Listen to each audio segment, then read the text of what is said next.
Bueno, entonces continuamos y en esta reflexión vamos a hablar del silencio de San José. Para comenzar, comenzamos en la palabra del Señor y voy a leerles a ustedes de 1 Macabeos 9:1. Dice: Judas muere luchando heroicamente con Báquides. Entre tanto, así que Demetrio supo que Nicanor con todas sus tropas habían perecido en el combate, envió de nuevo a Báquides y a Álcimo a la Judea, y con ellos el ala derecha o lo mejor de su ejército, dirigiéndose por el camino que va a Gálgala, y acamparon en Masalot, que está en Arbellas, la cual tomaron y mataron mucha gente. En el primer mes del año 152 se acercaron con el ejército a Jerusalén, de donde salieron, se fueron a Berea, en número de 20,000 hombres y 2,000 caballos. Había Judas sentado en su campo en Laisa y tenía consigo 3,000 hombres escogidos. Mas cuando vieron la gran muchedumbre de tropas enemigas, se llenaron de grande temor y desertaron muchos del campamento, de suerte que no quedaron más que 800 hombres. Viendo Judas reducido a tan corto número su ejército y que el enemigo lo estrechaba de cerca, perdió el ánimo, pues no tenía tiempo para ir a reunir las tropas, y desmayó. Con todo dijo a los que le habían quedado: Ea, vamos contra nuestros enemigos y veamos si podemos abatirlos. Mas ellos procuraban disuadirlo de eso, diciendo: de ningún modo podemos, pongámonos más bien a salvo, y yéndonos a incorporar con nuestros hermanos, y después volveremos a pelear con ellos. Ahora somos nosotros pocos. Líbrenos Dios, respondió Judas, de huir de ellos. Si ha llegado nuestra hora, muramos valerosamente en defensa de nuestros hermanos y no echemos un borrón a nuestra gloria. A este tiempo salió de sus reales el ejército enemigo y vino a su encuentro. La caballería iba dividida en 2 cuerpos. Los honderos y los flecheros ocupaban el frente del ejército, cuya vanguardia componían los soldados más valientes. Báquides estaba en el ala derecha, y los batallones avanzaron en forma de media luna, tocando al mismo tiempo las trompetas. Los soldados de Judas alzaron también ellos el grito, de suerte que la tierra se estremeció con el estruendo de los ejércitos, y duró el combate desde la mañana hasta la caída de la tarde. Habiendo conocido Judas que el ala derecha del ejército de Báquides era la más fuerte, tomó consigo los más valientes de su tropa, y derrotándola, persiguió a los que la componían hasta el monte de Azoto. Mas los que estaban en el ala izquierda, al ver desbaratada la derecha, fueron por la espalda en seguimiento de Judas y de su gente, y encendiéndose con más vigor la pelea, perdieron muchos la vida de una y otra parte, y habiendo caído muerto Judas, huyó el resto de su gente. Palabra de Dios. Pues es un momento para honrar y alabar al Señor por la muerte de un mártir, o sea, Judas Macabeo. Y precisamente yo pienso que, no sé cuántos sabrán ustedes, yo no sé mucho para poderles explicar con detalles. Seguramente que el Padre que está aquí con nosotros sabe mucho más de eso, y en algún momento, algún día podremos saber más. Pero sabemos que los protestantes este libro de los Macabeos no lo aceptaron. Espiritualmente yo he visto que los Macabeos son una historia de fidelidad a Dios, porque en los pocos pasajes que hay de infidelidad a Dios en los libros de los Macabeos aparecen el ejército que pierde la batalla, y la pierde porque se habían robado los amuletos de los soldados paganos en la batalla anterior, y cuando volvieron a pelear contra el enemigo próximo, perdieron la batalla porque habían adorado a esos dioses, entonces habían perdido la gracia. Y ese es uno de los tantos acontecimientos de los Macabeos. Pero esos libros para mí son el ejemplo de lo que es un ejército de Dios valiente que va en fe, y sin importar el número de soldados, se enfrentan al enemigo y casi siempre salían victoriosos. Por lo tanto, es una historia de la iglesia porque nosotros somos judeocristianos, y un ejemplo de lo que Dios hace en el hombre que confía en Él. Precisamente yo pienso que cuando hablamos del silencio de San José, estamos hablando de algo que también todas estas herejías que nacen en la Reforma, con Martín Lutero y todos los monjes rebeldes católicos y el grupo de gente que se desbandó en desobediencia porque estaban escandalizados y alarmados por los pecados de la iglesia y la confusión que había en la iglesia, que es el error que cometemos todos cuando el párroco nos escandaliza y se desbanda la parroquia y se van todos los que debían quedarse, porque precisamente ese es el error que cometemos nosotros con todo en la vida, que cuando las cosas no funcionan como nosotros esperamos, salimos corriendo para otro lado a armar toldo aparte donde más nos convenga. Eso no son soldados de Dios, ese es el cobarde, es el que busca la sombra y siempre está tratando de salvar su vida, y por lo tanto, pues con mucha dificultad podrá ver el rostro del Señor, si es que lo ve. Pero esa es la razón por la cual los protestantes, una de las razones, porque también hay muchos alegatos sobre eso, porque ese libro no les conviene, porque es que es un libro de fidelidad a Dios, de fidelidad a la institución del templo de Dios, sin importar lo que suceda y las crisis por las cuales pasa el templo de Dios, porque a los macabeos les tocó enfrentarse a reyes de todos los niveles, buenos y malos, y ellos mismos dentro de la misma Judea tenían que enfrentarse con situaciones que no eran muy santas, pero ellos nunca abandonaron el ejército y siempre pelearon. Y ese no es el protestante, que el protestante es el símbolo de la desbandada de aquel que no obedece y monta toldo aparte para diseñar una fe de acuerdo a su conveniencia.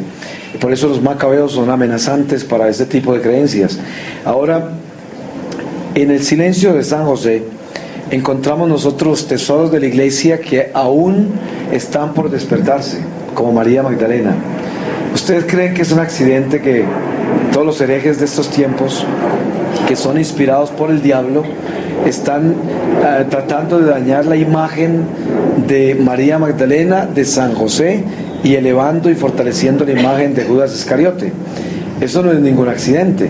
Lo que pasa es que estos son los tiempos, y para estos tiempos hay tesoros específicos de la iglesia. Así como por siglos y siglos no teníamos un rosario, y lo tuvimos cuando la iglesia lo podía usar y lo necesitaba después de haberlo producido por el sacrificio de mártires de muchos siglos, y esa arma se formó con la sangre de los mártires, el rosario. Esas son cosas que la iglesia va ganando en las batallas, armas. Lo mismo que el arma de la espiritualidad de María Magdalena y el arma de la espiritualidad de San José es un arma que se tiene que ganar la iglesia a través de los siglos. Y yo pienso que estos son los tiempos cuando va a empezar a florecer con mucha fuerza la espiritualidad de María Magdalena y de San José, por lo que yo he podido apreciar místicamente.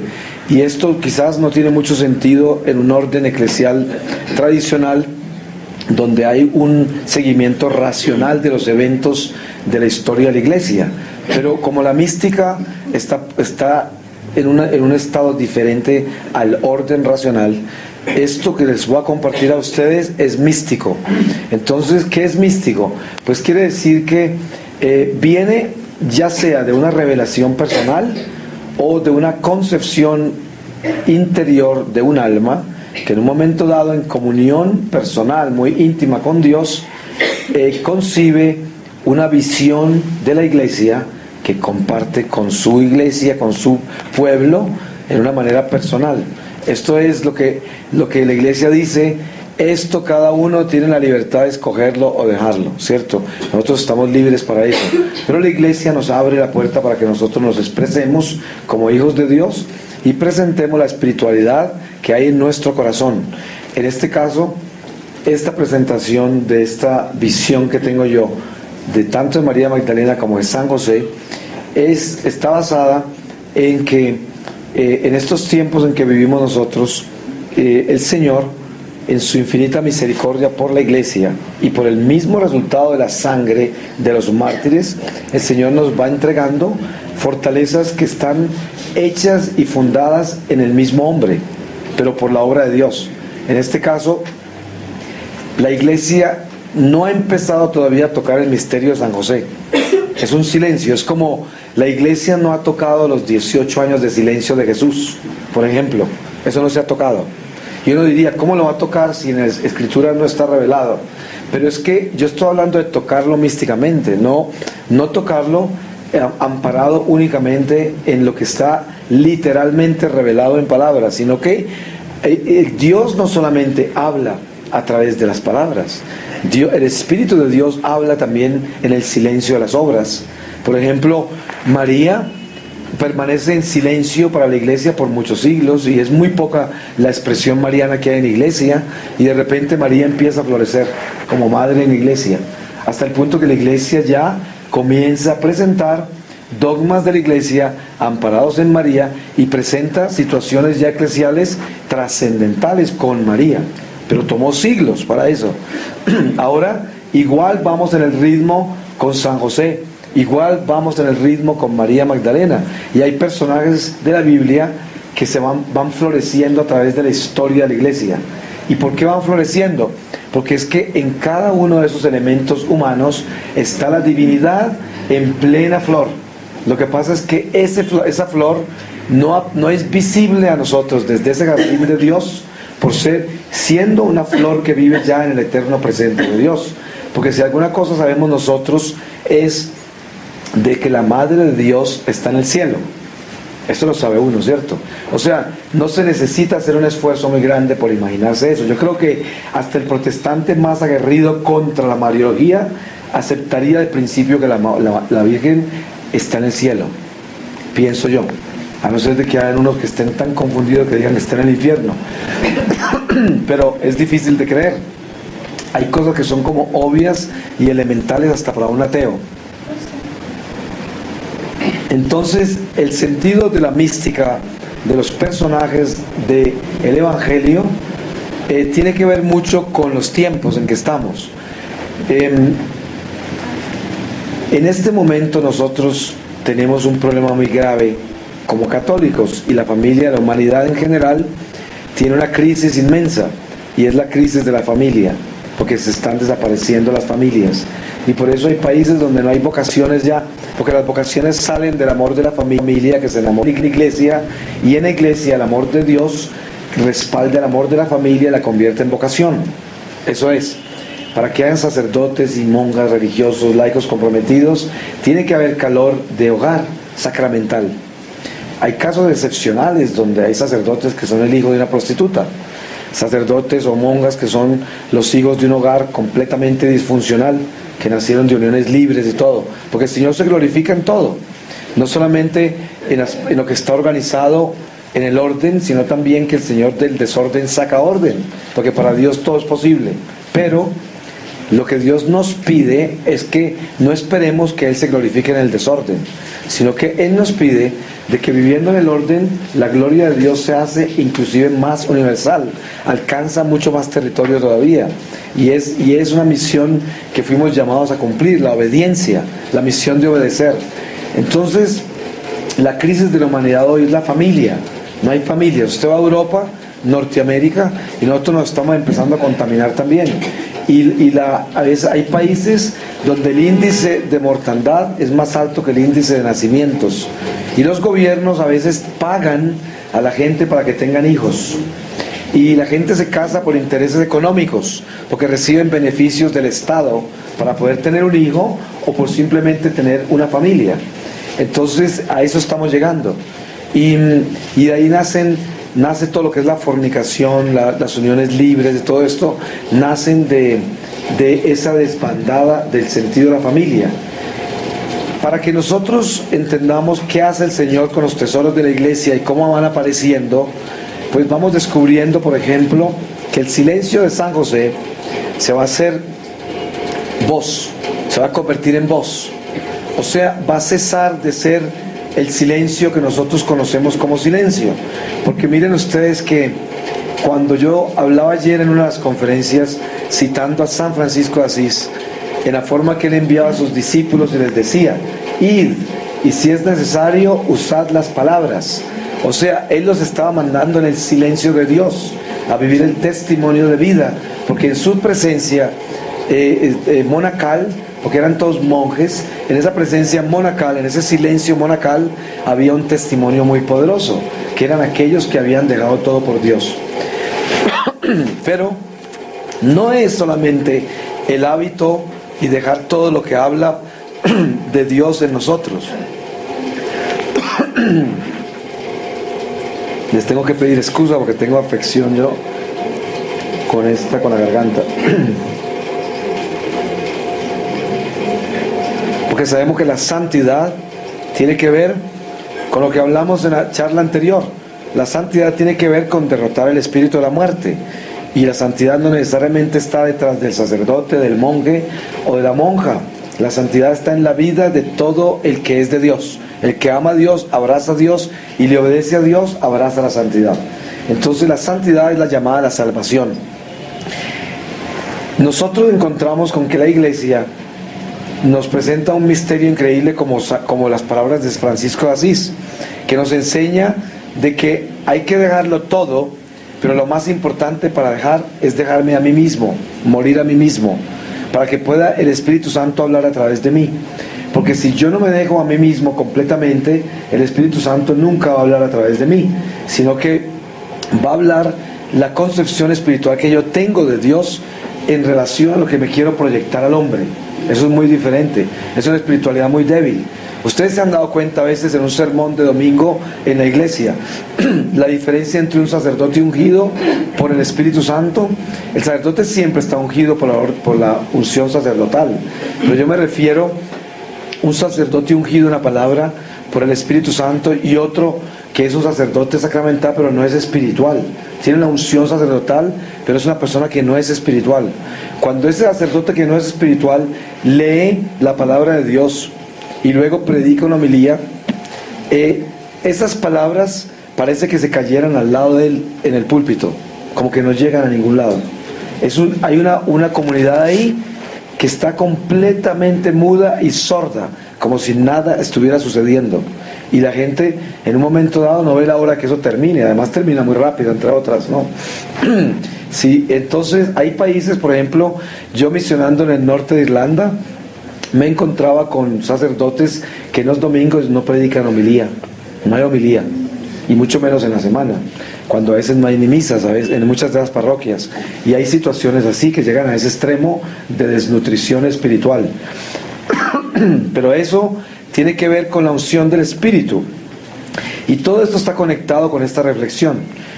Cuando se habla del silencio de Dios en nuestra vida, como el silencio de San José, si usted es una persona que se acostumbró a vivir una vida contemplativa en el momento de la elevación, en la Eucaristía, usted comienza a compenetrarse en los misterios del silencio de Dios. Porque si usted es una persona, usted ha visto que hay gente que lo primero que hace cuando se eleva al Santísimo es la necesidad que tiene de ocuparse en toda clase de situaciones emocionales y salmodiando y toda clase de situaciones. Eso no se puede juzgar ni condenar, porque usted es libre de expresar su espiritualidad como quiera. ¿Quién lo puede juzgar a usted? Pero estoy comparando entre una persona contemplativa y una persona que no es contemplativa. La contemplación lleva al silencio de Dios y entender los misterios del silencio de nuestra espiritualidad católica eucarística, que es primero aprender a compenetrarse con el silencio de Dios para después exteriorizar la fe en otras áreas que no son tan profundas ni tienen la misma fuerza que tienen la interiorización de la fe a través de la contemplación. Y el ejercicio de la contemplación perfecto se recibe en la elevación del Santísimo, en ese momento. Cuando una persona descubre que el momento de la elevación de la Eucaristía y del cáliz, de ese cuerpo y de esa sangre del Señor, es el momento del abrazo del esposo del alma con su alma, que es Dios con cada uno de nosotros. Ese momento, ese silencio es tan profundo, que el cielo abraza la tierra. Eso es lo que hay ahí. Abraza el alma, abraza al hombre, a esa carne, la abraza. El alma en Dios toma su naturaleza inferior mortal y la descansa, le da alivio. Y por eso es que la Eucaristía le trae fortaleza al alma y al cuerpo. Por eso el Señor habla de mi carne y de mi sangre, y los combina los dos. Uno le pregunta, ¿por qué razón los va a separar? Porque tiene uno y el otro para darnos, y cuando recibimos la Eucaristía solamente recibimos todo, el cuerpo y la sangre del Señor. Y si usted se toma solo la cáliz, la sangre del cáliz, recibe todo también. Es un misterio, ¿no? Pero, ¿qué sucede? Hay que entender que ese momento contemplativo, si lo vivimos contemplativamente, es el silencio de Dios. Y de ahí nace el ejercicio espiritual para toda espiritualidad contemplativa. Para uno poder ser contemplativo tiene que entender el silencio de la elevación de la Eucaristía, ese silencio que hay ahí. Por esa razón, estas prácticas que no son litúrgicas, de hacer toda clase de gemidos y murmuraciones en el momento de la elevación, no es un pecado, obviamente que no es un pecado, pero tampoco es algo que sería el alimento supremo del alma, porque una persona, si entiende la fuerza que hay en ese silencio contemplativo de la elevación, entendería que ahí hay un tesoro muy grande. Obviamente que con esto no se puede juzgar ni condenar algunas carismas de la iglesia, como los carismáticos y también los catecúmenos, creo, y otros que de repente tienen algunas expresiones dentro de la Eucaristía que son santas y producen la espiritualidad que ellos tienen. Se está descansando sobre esos elementos, y no podríamos hablar de esto ahora porque esto es muy largo, más bien lo maneja una persona que tenga un conocimiento mucho más profundo de esto a nivel teológico y eclesial y litúrgico. Yo no soy esa persona, pero estoy tocando esto por esto. El momento de la contemplación y el silencio de Dios dentro de la liturgia está en el momento más sacro, que es la elevación. Ahora, si el carisma de una persona es aquel de que con gemidos, lamentos y alabanza expresa el silencio, pues eso es válido, porque si ese es su carisma y en esa forma su espíritu se expresa, ¿quién puedo ser yo para juzgar eso? Nadie. Ahora, hay personas que el sentimiento que tienen espiritual de San José es encontrar en él un evangelio que habla, pero muy duro, con palabras muy fuertes, que es la obediencia, la humildad, el sacrificio, ¿cómo se llama eso? La penitencia, y encima de todo tener esa fe tan increíblemente incoluble que obedece sin ninguna cuestión el ángel del Señor. Ustedes se dan cuenta lo difícil que es para un ser humano que tiene su esposa en esa tradición hebrea tan estricta, la tiene ya escogida, se le ha dado el templo a él mismo, se le ha escogido la iglesia misma, y esperan un año entero antes de casarse, y durante ese periodo de espera aparece embarazada, y embarazada de un espíritu.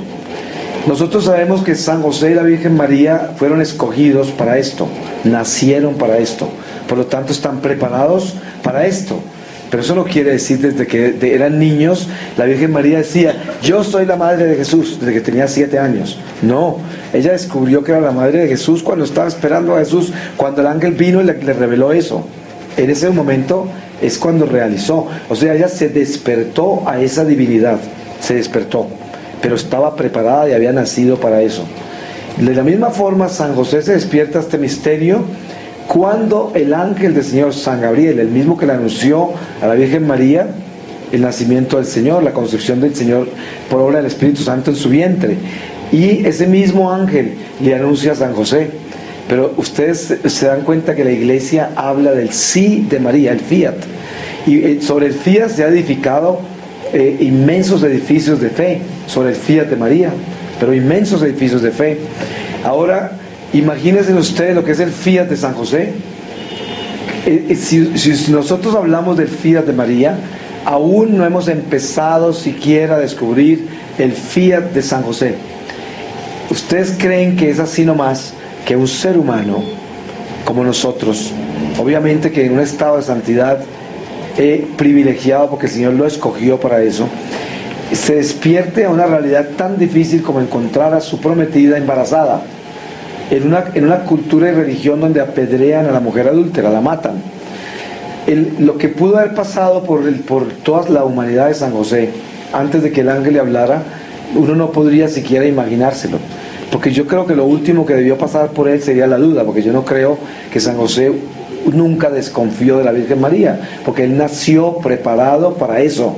Por lo tanto, él no tenía en su corazón esa división, nunca. Ese no es San José. San José, un hombre santo, y nació así. Pero estamos hablando de lo que el Señor vivió. Si esa llamada es para mí, yo no estoy hablando. Entonces, yo voy a...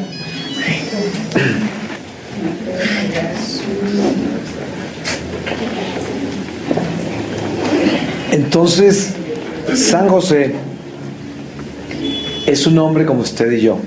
La diferencia es que él fue escogido para la obra magna de la encarnación de Jesús, como Padre putativo del Señor. Pero el Señor nunca va a hacer algo que no está perfecto. Y si alguna cosa es perfecta entre Dios y nosotros, es que nosotros vivimos nuestra humanidad, cada uno de nosotros. Por eso el mismo Jesús, hecho hombre, vive su humanidad, como hemos hablado muchas veces: sed, hambre, sueño, cansancio, tristeza, todo eso vivía en el Señor también. Entonces, si vivía en Jesús esa humanidad que lloraba, que se cansaba y que comía porque tenía hambre, y que se acostaba porque le daba sueño, ¿ustedes se pueden imaginar si no viviría en San José? Pues claro. Entonces piensen ustedes en el momento en que San José descubre que la Virgen María está embarazada. Ahora, sabemos que María guarda un silencio sobre ese embarazo, que es un silencio misterioso, que no se desvela hasta que el ángel se lo revela a San José. Yo estoy hablando del silencio entre María y José, porque ella se convierte en esclava del Señor, y por lo tanto ella mantiene eso en su corazón. Y todo lo de María siempre se dice: y ella guardaba eso en su corazón. O sea, todo lo llevaba en su corazón, en silencio, en silencio. Y lo mismo comienza a vivir San José. San José lleva en esa santidad para la cual él nació, en silencio, el misterio de su prometida embarazada. Ese silencio. Y ese silencio termina cuando San Gabriel se le revela. Y viene el fiat de San José. Dentro de su humanidad, el fiat de San José es definitivo también como el fiat de María. Porque primero tenemos el fiat de María. Muy bien. Pero ustedes se pueden imaginar si nosotros no hubiéramos tenido el fiat de San José. Hubiese habido un desorden increíble, porque entonces el sentido de la familia de Nazaret, ¿dónde queda? Cuando la familia de Nazaret es el sentido del sagrario. Mire que la familia de Nazaret es el sagrario, es la iglesia. ¿Dónde creen ustedes que ocurre el primer acto de adoración? El primer acto de adoración ocurre en el vientre de la Virgen María. La Virgen solita, en el silencio más increíble, adora a Jesús en su vientre. O sea, se hace sagrario, ella. Y luego entra en la adoración al Santísimo San José. Y para que San José se haga adorador, él tiene que decirle sí al misterio. Y des en cuenta el paralelo que hay aquí entre San José y yo, San José y usted. Para que usted pueda ser adorador de Jesús, usted también tiene que darle el fiat al Señor. ¿Y cómo se le da el fiat? Creyendo con todas las fuerzas de su alma, de su corazón, de su mente, de su espíritu, de todo su ser, de que Jesús está vivo en la Eucaristía.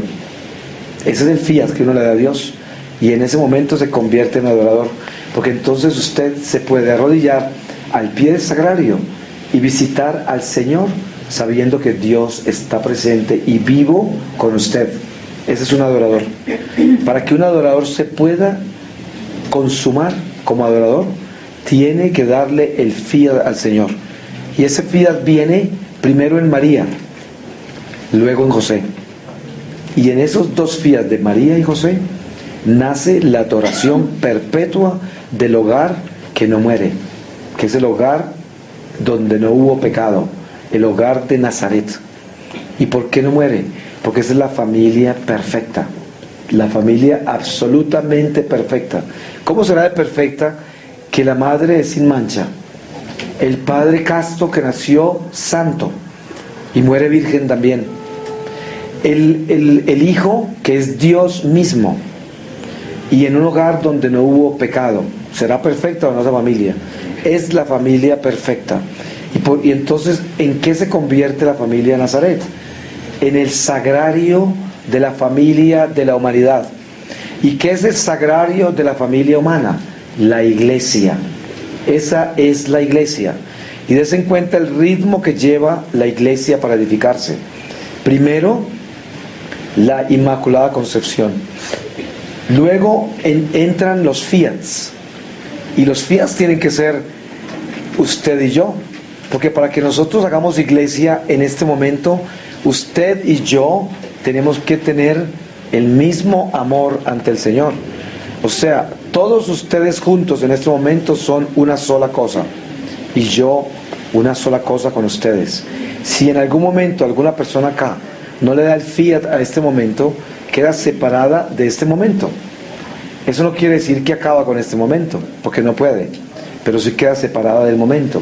Y eso sucede cuando usted va a la iglesia y usted no cree que Jesús está vivo en la Eucaristía. Usted queda separada de la gracia eucarística, porque no tiene fe. Y eso le pasa al pueblo de Dios de Nazaret, donde Jesús no pudo hacer milagros, porque no creían que Él era el Mesías. Entonces ahí no hizo milagros del Señor. Por eso Él decía, nadie es profeta en su tierra. Y ahí viene el descanso en el fiat de San José.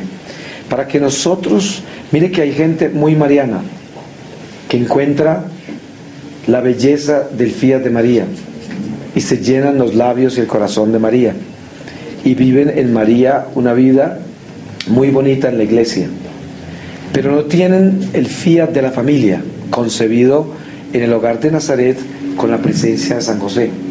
Entonces la iglesia la tienen todavía fragmentada, y este tipo de mariología puede terminar en un error, que se puede convertir en idolatría, que es lo que vive el indígena mexicano, para el cual la Virgen de Guadalupe es una diosa.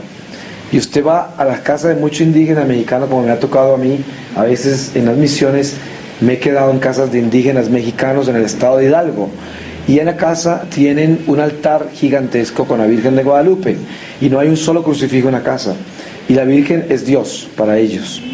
Y es muy difícil poder hablarles a ellos, porque hay que hablarles con mucho cuidado, y decirles que la Virgen no es Dios, y que la Virgen no hace milagros, y que la Virgen hay que tenerla donde pertenece, que es una criatura como usted y yo. Lo que pasa es que es una criatura escogida para ser la Madre de Dios y la Madre nuestra, pero no podemos adorarla. Entonces, para darle salud a la mariología, tenemos que traer a San José, y en esa forma, con el fiat de María y José, traemos el hogar de Nazaret, y trayendo el hogar de Nazaret formamos el sagrario en nuestro corazón. Y allí, en ese silencio insondable de San José, encontramos nosotros la invitación para hacer lo que Él hizo al lado de María y Jesús. ¿Y qué hace San José al lado de María y Jesús? Usted lo puede imaginar a Él limpiando y trabajando, apoyándolos y cuidándolos, viviendo las intenciones del Padre Celestial en María y Jesús. Ese es José. Está atento a las señales que el Padre Celestial da en las necesidades de Jesús y María. Ese es José. Y ese es el fiat que yo debo también traer a mi corazón.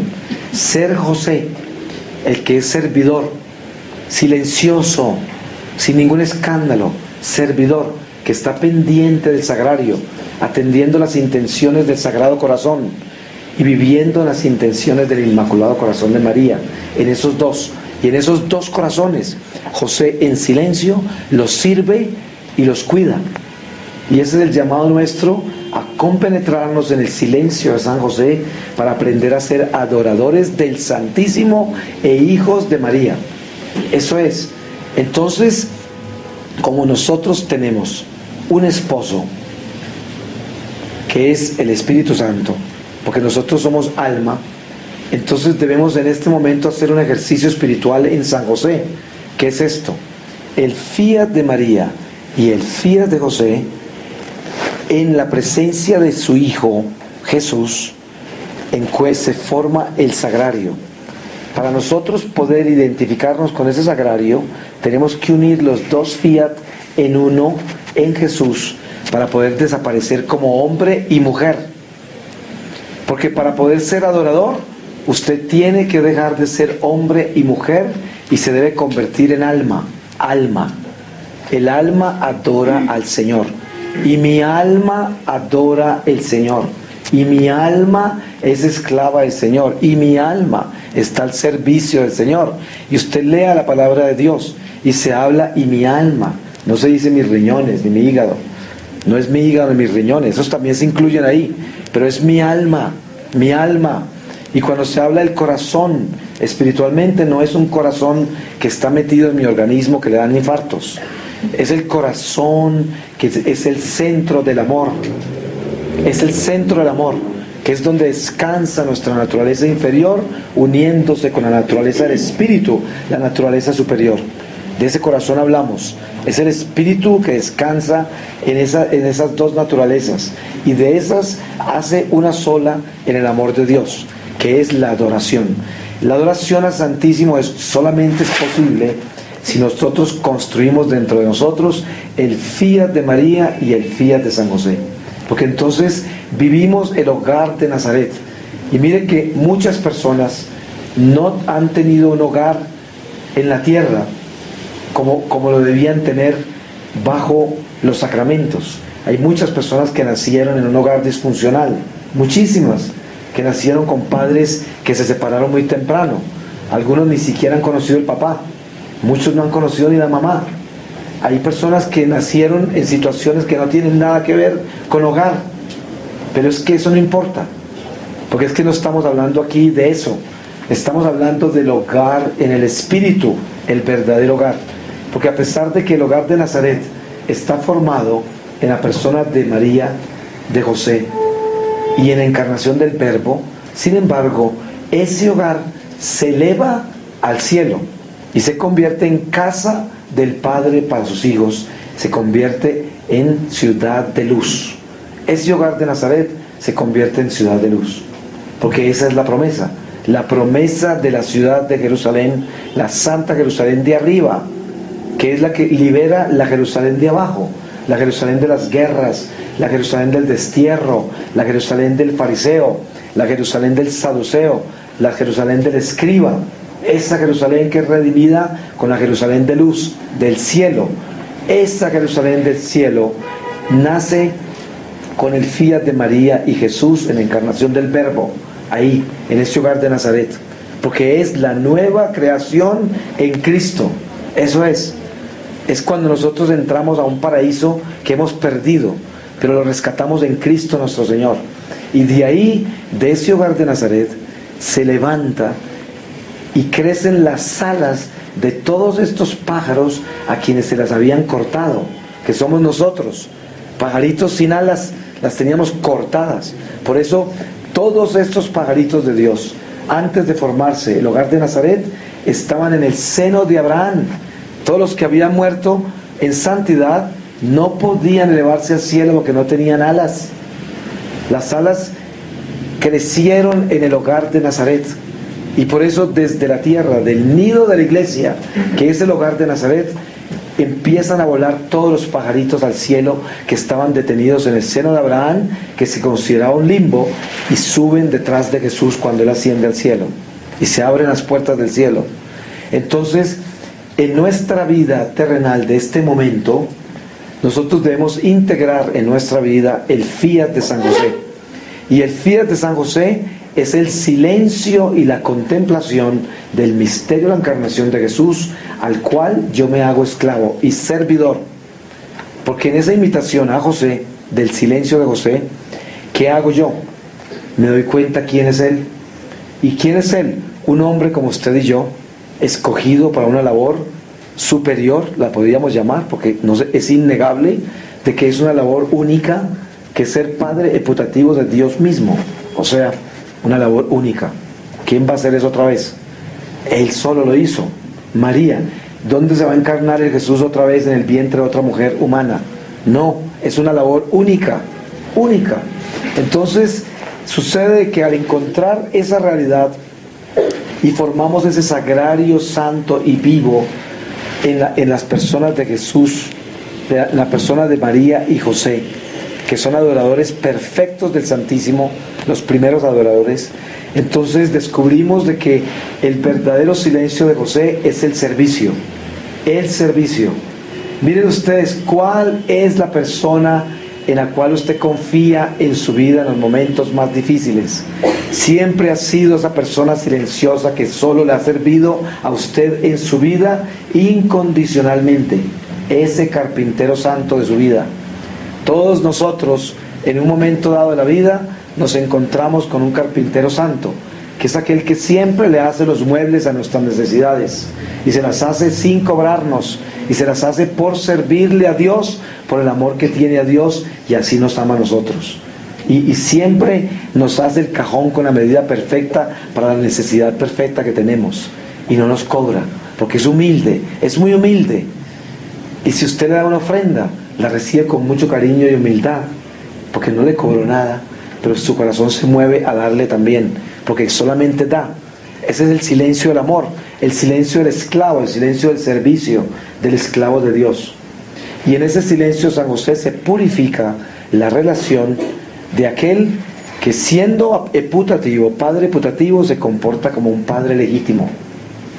Desen cuenta, ¿dónde está el verdadero servicio? El verdadero sirviente es el que llega a esta casa a limpiarla y la limpia como si fuera de él. Y fíjese que está contratado, o sea que no es el legítimo dueño de esta casa, sino que es el legítimo sirviente contratado para limpiarla. Pero ¿cómo actúa en su fidelidad, su silencio, su servicio incondicional? Actúa limpiándola como si fuera de él. Ese es el siervo perfecto, ese es el siervo fiel. San José, siendo padre putativo, actuó tal y como si fuera padre natural, padre legítimo.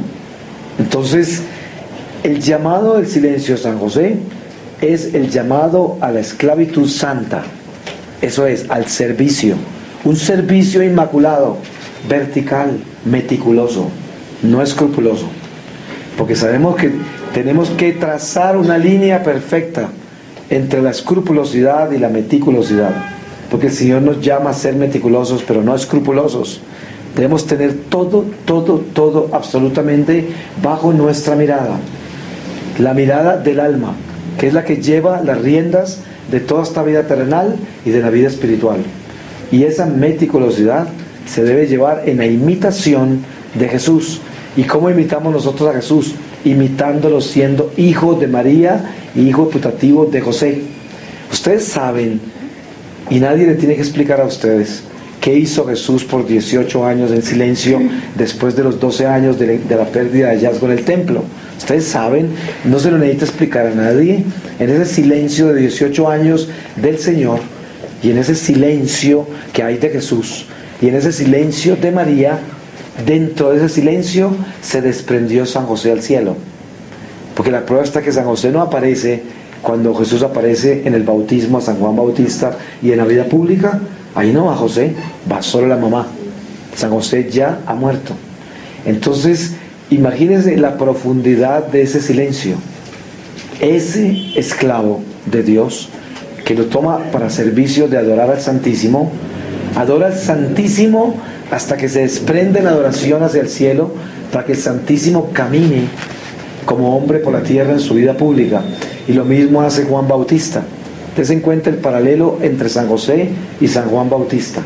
San Juan Bautista anuncia como la voz en el desierto, y San José anuncia en obediencia a su silencio al Salvador, a quien cuida en su casa de Nazaret, preparándolo para la humanidad, cuidándolo de todo, dándole todo lo que necesita, enseñándole todo lo humano.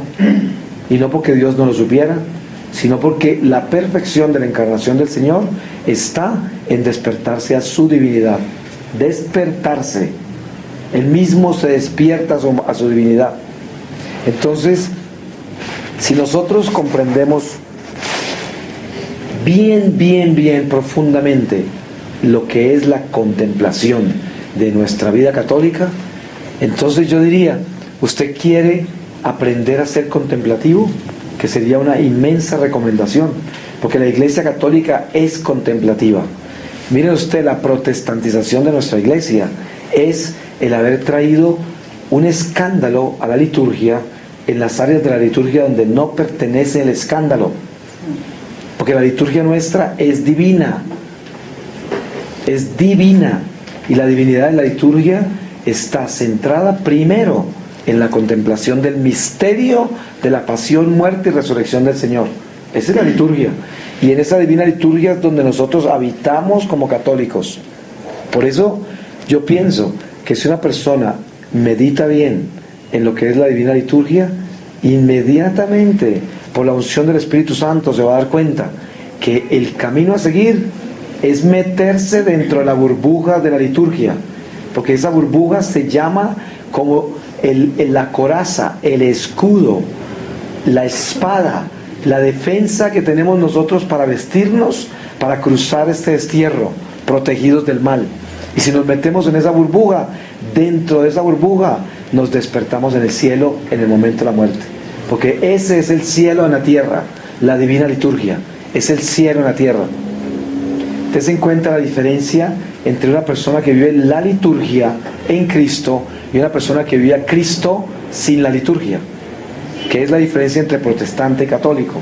Es una diferencia inmensa. En este momento no sería el tema para discutirlo, pero los dejo en su corazón para que lo mediten. Piensen en esto.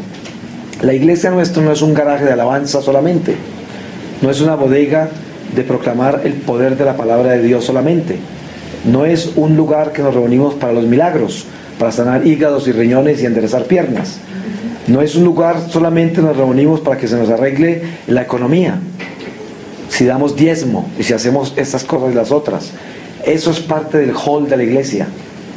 Pero la Iglesia Católica es un sacramento contemplativo profundo y vivo que se realiza en el ara del altar, en esa ara donde hay sacrificio vivo del misterio de la transustanciación. Y ahí es donde nosotros debemos centrar nuestro corazón para empezar a rescatar la espiritualidad contemplativa que perdimos por la contaminación de este mundo hiperactivo y bulloso, que se roba el silencio de Dios en todos los corazones. Hasta nuestra iglesia se ha vuelto una iglesia que parece un mercado, así, se ha contaminado. Pero nuestra iglesia es pura contemplativa, mística, absolutamente.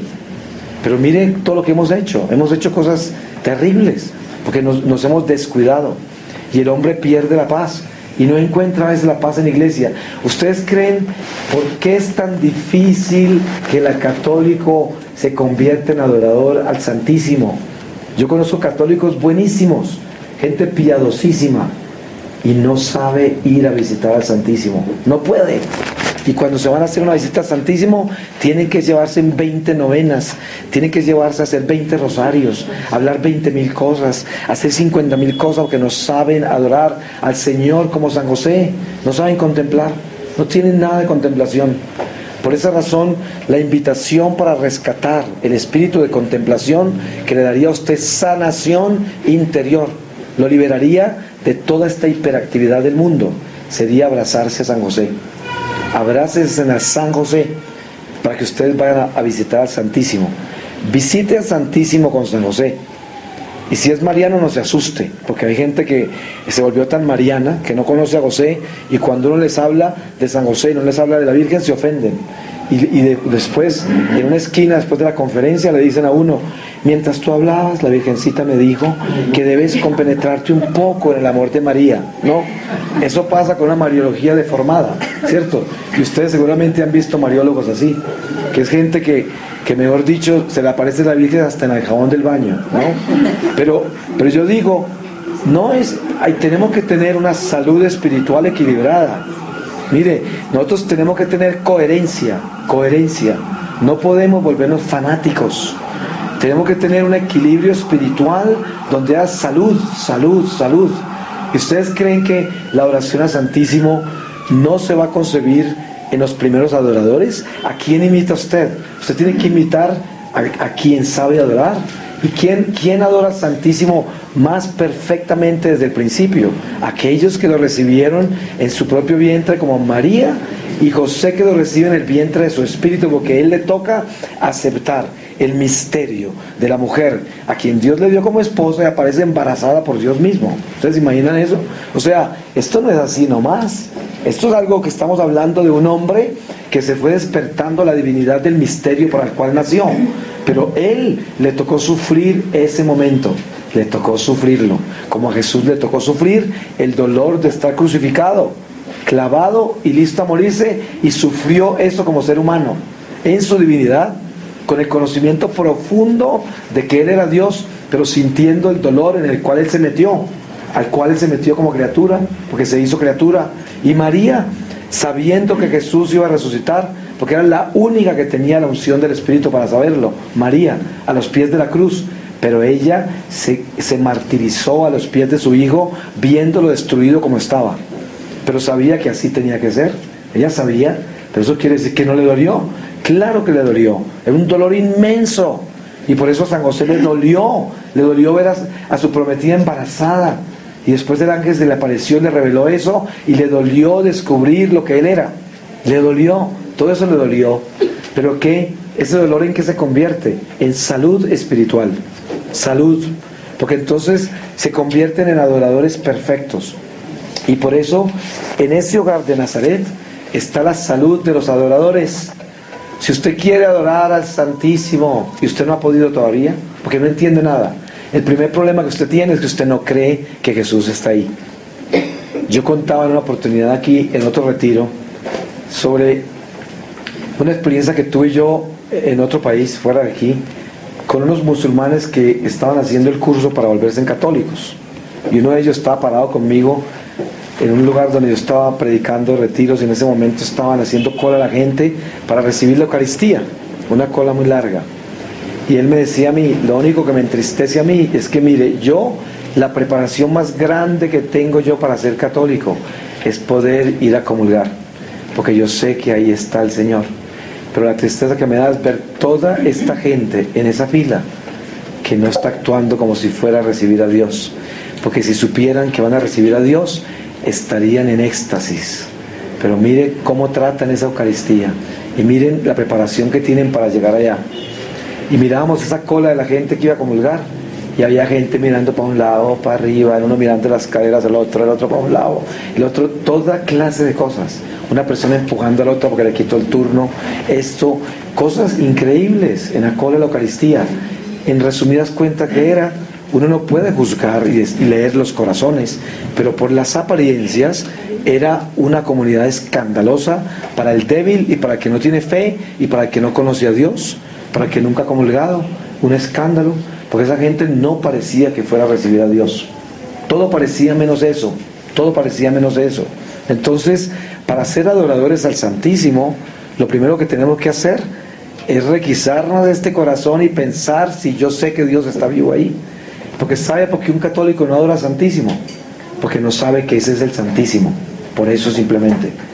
Yo voy a misa, yo me confieso, yo rezo 20 rosarios, estoy en todas las peregrinaciones, visito a los presos, tengo toda clase de ministerios, pero es que yo no he podido como que entender muy bien lo de la adoración, lo de la visita al Santísimo. Entonces yo le digo a usted, más vale que se sacuda y sea veraz con usted mismo para que no se engañe. Lo que pasa es que usted no cree que el Señor está vivo en esa Eucaristía. De lo contrario, correría todos los días a visitarlo, porque ese es nada menos que el que lo creó a usted. Usted se puede imaginar si no va a tener una urgencia de ir a verlo, a contarle todo y a preguntarle todo y a estar allí por las intenciones que tiene el Santísimo. Claro, pero dése cuenta, si usted quiere medir el nivel de su fe, mida el nivel del hambre que tiene por la Eucaristía. Eso es, y mida el nivel del hambre, la necesidad que tiene de estar postrado a los lados del Santísimo, al lado de Él. Ese es el nivel de fe que usted tiene. De lo contrario, no se engañe, porque usted está lleno de fábulas y de historias y menos de Espíritu de Dios. Entonces, esto no es para que nos desanimemos, pero esto es para que nos elevemos, porque podemos estar muy descansados en esta carne vieja y mañosa, y creyendo que estamos en el Espíritu.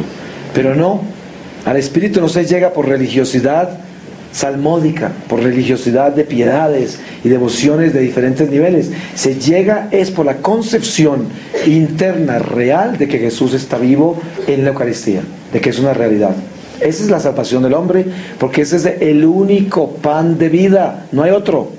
Es el único pan, es la verdad, la vida, el camino, y está ahí. Y él dijo, tienen que comer de mi sangre, comer de mi carne y beber de mi sangre para tener la vida eterna. Entonces, ahí vuelve la pregunta, entonces, ¿qué pasa con esas personas que no comulgan en vida? Pues es que ese cuerpo y esa sangre se hacen espíritu en el Señor, y cuando una persona muere sin haber consumido su carne y su sangre en la tierra, en su cuerpo material, el Señor le da esa comunión espiritual en el momento de la muerte, de entregarle su cuerpo y su sangre y su espíritu a Él, en ese momento de la muerte, abrazándolo en el amor. Eso es, por eso decía yo ayer, eso de la comunión espiritual, ojo con eso, porque la comunión espiritual solo la puede recibir el que está en gracia, nada más. Porque lo contrario es una desgracia. Usted no puede comulgar ni espiritualmente si usted no es amigo de Dios, si usted no está en gracia de Dios. Por eso la adoración al Santísimo para nosotros debía ser la casa, porque ese es el hogar de Nazaret. Ahí está, esa es la Santa Jerusalén del cielo, es el hogar sin pecado. Ahí está ese cuartico donde nunca ha pasado nada malo. ¿A usted le parece que ese no es el cuartico donde debe ir a consultar todo? Donde nunca ha habido un pecado en ese cuarto, nunca. Ahí está el Santo de los santos, el Señor de los señores, el Rey de reyes, el Pastor de pastores, el Médico de los médicos, el que nos creó, el que se lo sabe, todo lo sabe y todo lo puede y conoce todo, y lo conoce a usted de adentro para afuera porque Él lo creó. Entonces, ¿a dónde más quisiéramos ir? Pero mire toda esta carrera en que andamos. Usted ve, hay muchos carismas en la iglesia, cantidades, y son emocionantes, y con unas disciplinas, ¡oh!, increíbles. Pero vaya a ver usted, lo requisa bien, y lo que menos tienen en ese carisma es Eucaristía. Porque esa Eucaristía, ahí no hay adoración, ahí no hay nada que ver con eso, ligeramente pasan por ahí. Pues yo le cuento una cosa, muy bonito, muy interesante, muy fuerte, pero poco santificante. Porque si la santidad no se concibe en el Santo de los Santos, que está en la Eucaristía, entonces olvidemos que estamos perdiendo el tiempo, porque ahí está el alimento nuestro, en la Eucaristía. Y esa Eucaristía está en ese silencio de San José, porque ese es un adorador perfecto. Ese silencio del esclavo que llega incondicionalmente a servirle al Señor, y siendo padre putativo del Señor, se convierte en padre legítimo del Señor, porque le entrega toda su vida al servicio y dice, soy tu siervo, voy a cuidar de ti. Y eso es lo que nosotros debemos hacer cuando vamos al Santísimo. Aquí estoy, Señor, siervo inútil, para servirte, voy a cuidar de tus intenciones. Aquí estoy, para hacer tu voluntad. He aquí el esclavo del Señor, imitar a María. Entonces, el silencio de San José no tiene fin, pero yo creo que con una reflexión como esta puede ser el principio de una reflexión continua en sus corazones, para que ustedes descubran qué es el sagrario, cuál es el Santísimo y cómo servimos a Él y cómo nos hacemos esclavos de Él, porque tiene que ver con la contemplación. Mire ustedes todas las gracias que ha perdido la iglesia, porque se nos han acabado los conventos de clausura, se están acabando por toda parte. Ustedes saben el daño tan grande que se está haciendo a la ecología espiritual cuando se acaba eso.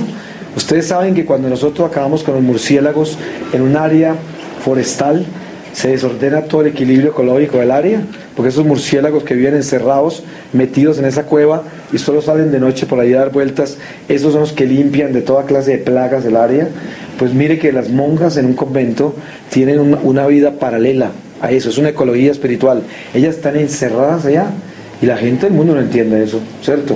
Es como por ejemplo una persona que no entiende la naturaleza, lo único que quiere es ir a una cueva donde están los murciélagos a matarlos, a eliminarlos y quemarlos, porque les tiene miedo, los odia, les tiene asco y los va a eliminar porque no sabe que son el equilibrio ecológico. Y lo mismo pasa con una persona que no entiende qué hace una monja en la clausura. Dirá, estas vagas viviendo de los demás, que hacen ahí sin hacer nada, solamente con esos hábitos ahí encerradas todo el día. Eso es lo que entendería una persona que no es espiritual. Pero resulta que sin esos conventos y sin esas adoradores, este mundo se va a desplomar. Y mire, un sacerdote que no adora al Santísimo es un sacerdote que se desnutre espiritualmente. Una comunidad religiosa que no es adoradora se desbarata. Una familia que no tiene un adorador en la casa no produce santos, no produce. No hay forma de llegar a la santidad si no se adora al santo. Porque ¿de dónde cree usted que viene la santidad? Viene del santo de los santos. ¿Y dónde está el santo de los santos entre nosotros en forma directa? Está en la Eucaristía. Entonces, esta santidad, ¿ustedes creen que es un accidente que solamente la Iglesia Católica puede producir cuerpos incorruptos? Nada más. Usted nunca encontrará un judío, el más santo, con su cuerpo incorrupto, a no ser de que lo momifiquen. Ni un musulmán, ni un protestante. Ninguno de ellos. Solamente un católico que santifica, el Señor puede usar su cuerpo como testimonio de una carne corrupta, convertirla en incorrupta y dejarla para nuestro testimonio y verla enterita, por la Eucaristía solamente, por la Eucaristía. Entonces, San José nos lleva a rescatar la contemplación que perdimos. Está bien que alabemos y está bien que salmodiemos, pero después de que contemplemos. Por eso, lo que decíamos, antes de leer las Escrituras, ore en silencio. Antes de irse para la iglesia, prepare su corazón en silencio. Antes de hablar con una persona, ore en silencio y consagre a Dios esa conversación. Antes de salir a la calle, en el silencio de su corazón, consagre esa salida. Eso es una vida contemplativa. Y usted se acostumbrará a orar mucho más en silencio, pero con esto no quiere decir que no vamos a hacer el rosario y que no vamos a hacer todas las devociones que tenemos, para que no me van a entender mal ahora, porque hay gente que realmente le da a uno con el látigo de ese tipo de ignorancia que es conveniente, ¿cierto? Pero la realidad es que estamos hablando de construirnos primero por dentro, para que lo externo sea lo externo y para que la espiritualidad nuestra venga desde adentro.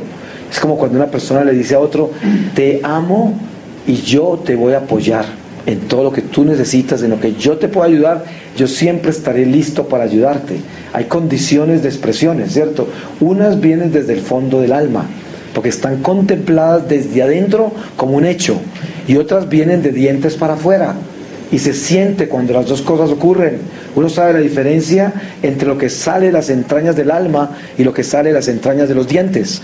Son dos cosas diferentes, y por eso la espiritualidad nuestra primero tiene que salir del espíritu de contemplación de las entrañas del alma, y en esa forma sale del espíritu, y nuestra religión católica se convierte también en espiritual, y en ese momento empieza a caminar usted verdaderamente hacia la santidad. Por eso nos decepcionamos tanto de tanto religioso, sacerdote, laico comprometido, que sabemos que no están en la santidad, que están llenos de religión, llenos de información, y son tenaces. Le ponen cruces a los otros pesadísimas, como los fariseos, y le exigen a la gente cosas que ellos no cumplen, igual que los fariseos. Pero ellos nada de espíritu tienen. Uno se da cuenta que uno rebota con ellos, porque son fríos y duros, egoístas, pretenciosos, vanidosos, orgullosos, y se conocen la ley de memoria, y conocen mucho, y tienen mucha información, y le sacan a uno grados y títulos y todo, y anuncian una conferencia y primero le dicen cuántos grados tienen antes de invitarlo. Entonces, no es que sea malo tener grados, y no es que sea malo contarle a usted cuántos grados tiene, pero es que eso no debe ser una bandera, porque la bandera, si no es Cristo, no es bandera para nosotros. En la palabra de Dios cerramos este momento. Entonces les voy a leer de San Lucas en el capítulo 39, en el versículo, capítulo 22, versículo 39. San Lucas 22, 39. Jesús sale para Getsemaní. Salió y marchó según la costumbre hacia el monte de los olivos. Llegado al lugar les dijo, orad para no entrar en tentación. Y él se alejó de ellos como un tiro de piedra. Se puso de rodillas y oraba, diciendo, Padre, si quieres, aparta de mí este cáliz, pero no se haga mi voluntad sino la tuya. Un ángel del cielo se le apareció para confortarlo. Entrando en agonía, oraba con más fervor, y su sudor vino a ser como gotas de sangre que caían sobre la tierra. Levantándose de la oración, vino a los discípulos y los encontró dormidos por la tristeza, y les dijo, ¿por qué dormís? Levantaos, orad para que no entréis en tentación. Palabra de Dios. Entonces, hermanos y hermanas, cuando uno descubre quién es, no es para desesperarse ni desanimarse, sino para darle gracias a Dios por haberlo bendecido, mostrándole a uno dónde está débil y dónde se debe fortalecer. Así de que si alguna cosa el Señor nos regala es sabiduría, y la sabiduría lo primero que nos muestra es lo que tenemos que cambiar.